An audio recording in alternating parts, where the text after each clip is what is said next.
Hi friends, దేవుడు ఉన్నాడా లేదా అనే నిన్నటి ఎపిసోడ్ కంటిన్యూషన్ని ఈరోజు చూద్దాం ఫ్రెండ్స్. నిన్న మనము ఈ భావాన్ని అర్థం చేసుకోవటానికి మన ఆధ్యాత్మికవేత్తలు కాలాన్ని ఒక ఉదాహరణగా తీసుకున్నారు అనే సబ్జెక్ట్ దగ్గర ఆపాం ఫ్రెండ్స్. దాని కంటిన్యూషన్ చూద్దాము.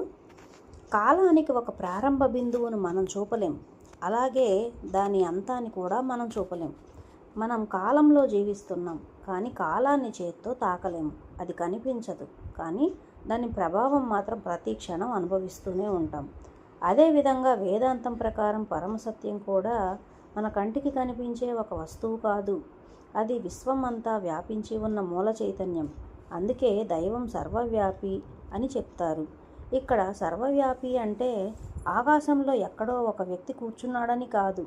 విశ్వంలోని ప్రతి కణంలోనూ, ప్రతి శక్తిలో, ప్రతి జీవిలోనూ ఒకే మూల సత్యాన్ని ప్రతిఫలిస్తోందని సూచించే ఒక తాత్విక భావన.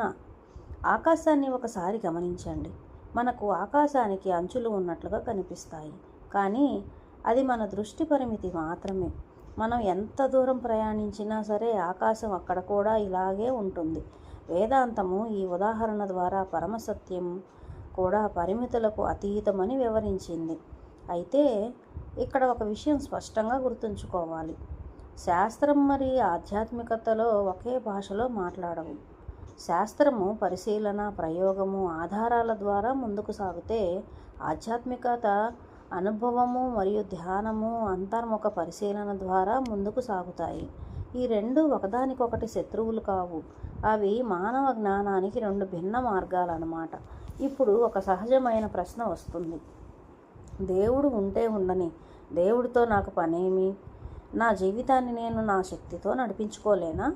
కంటికి కనిపించని దానిని నేను ఎందుకు నమ్మాలి? ఈ ప్రశ్నలను విస్మరించటం కాదు, వాటిని నిజాయితీగా పరిశీలించటమే జ్ఞానానికి మొదటి అడుగవుతుంది. ఈ ప్రశ్నలకు సమాధానాలను మనము ఇప్పుడు తెలుసుకుందాం ఫ్రెండ్స్.